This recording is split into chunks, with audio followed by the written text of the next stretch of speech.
Welcome back to the Michael Lofton Show on Reason and Theology. I wanted to briefly talk about this Satanic Temple display that was set up at the Iowa State Capitol building that was just recently torn down by congressional candidate Michael Cassidy.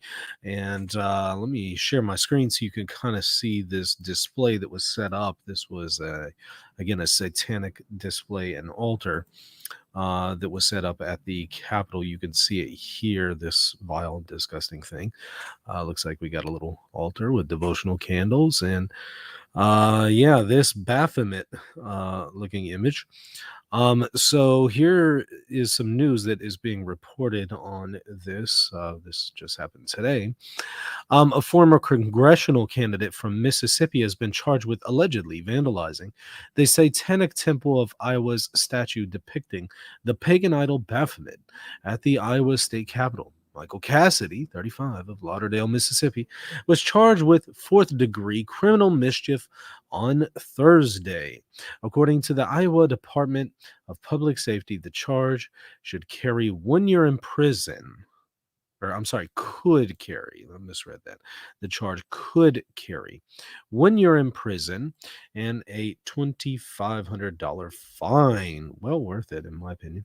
The Satanic Temple of Iowa had announced on Facebook its display had been destroyed beyond repair. Evidently, went over there, ripped the little head off of it, and threw it in the trash can.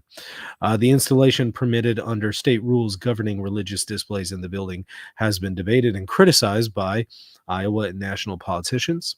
Presidential hopeful Ron DeSantis on Tuesday joined a chorus of Republicans calling for its removal, while others in the GOP said, though it is offensive, it is a protected form of speech.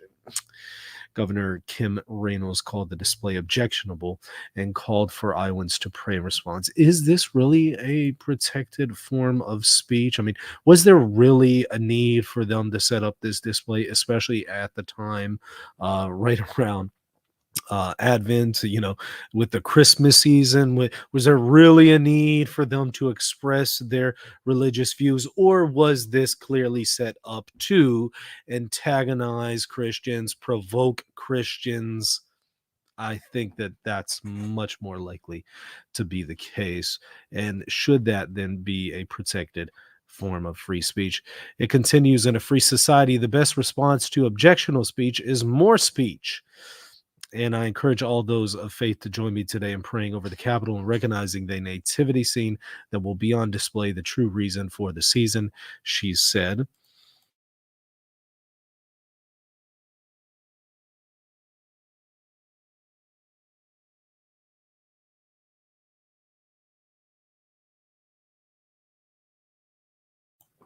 Sorry about that. I continue in here, the true reason for the season. She said Newsweek reported a crowdfunding campaign was launched for Cassidy's legal fund, which raised its target of 20,000. Some donors included conservative campaign group Turning Point USA, which gave 10,000. DeSantis said on X he would also contribute. Cassidy posted on X, the social media site formerly known as Twitter, thanking people for their support. He said the campaign raised enough money in just a couple of hours, but hours later on Friday, he returned to X saying he had reopened the fund. I've been notified of more potential legal charges, unfortunately, so I've opened the legal fund donation back up, he wrote, promising that all donations in excess of what is directly related to my defense shall be donated to a Christian legal fund. Sergeant Alex Dinkla, a spokesman for the Iowa Highway Patrol, which oversees security at the Capitol, declined to comment when asked about additional charges against Cassidy. The solicitation for donations on GiveSendGo, the contribution platform, said Cassidy tore down and beheaded a Satanist altar erected in the Iowa State Capitol. It said he pushed over and decapitated the satanic statue before he discarded the head in the trash can. That's pretty epic. Is there a video of this or something? There should be.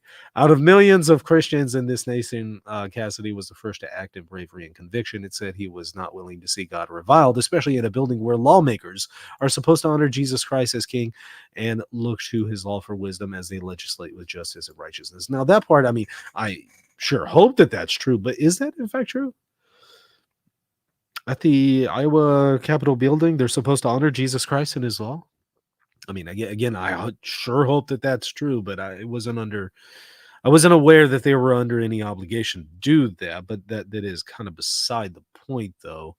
The question is this kind of stuff really protected under free speech?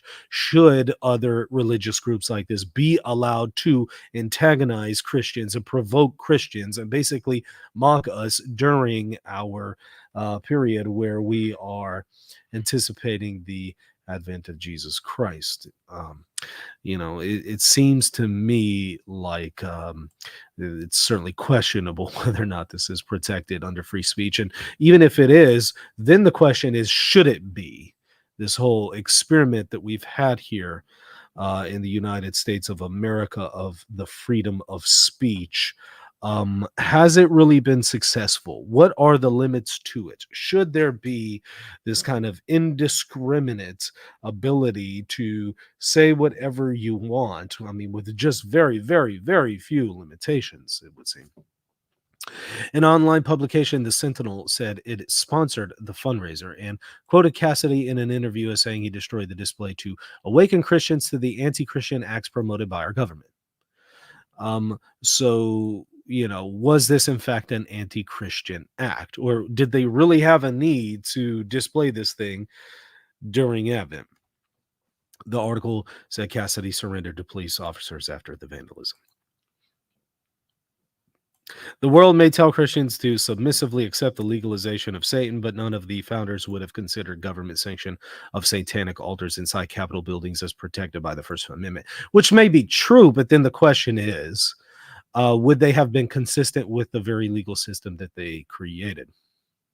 With the governmental structure that the founding fathers created, if they took that position, were they being consistent? That's the question.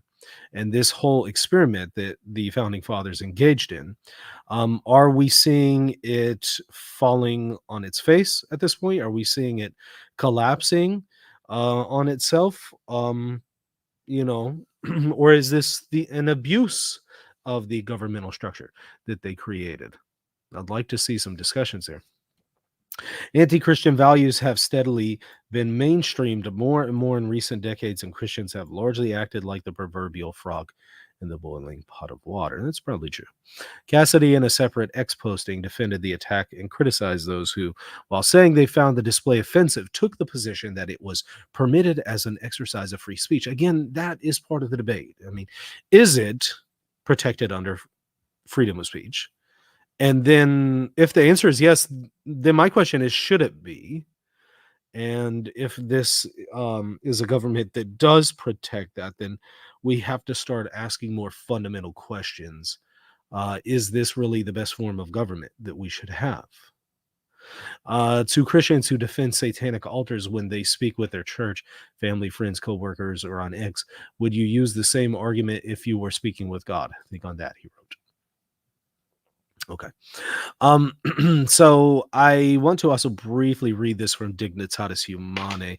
There's probably a whole lot of stuff here that is relevant, but do want to maybe just throw this out as food for thought on whether or not this is actually relevant.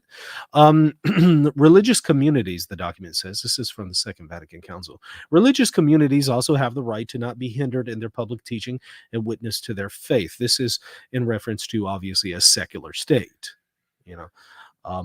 And so we're talking about a non-Christian state, a secular state, whether by the spoken or written word. So they have a right not to be hindered in their teaching and witness to their faith.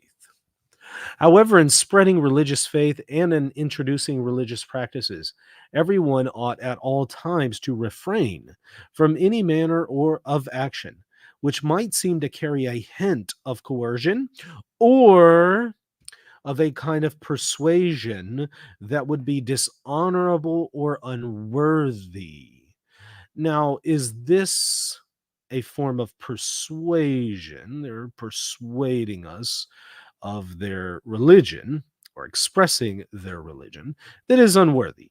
Now, it speaks here in the context, especially when dealing with poor or uneducated people. So, trying to persuade people of a particular view that takes advantage of people's uneducation. But could this also apply to any kind of form of persuasion or promotion of one's religion in a way that is dishonorable and unworthy? Might it have some application here? Perhaps.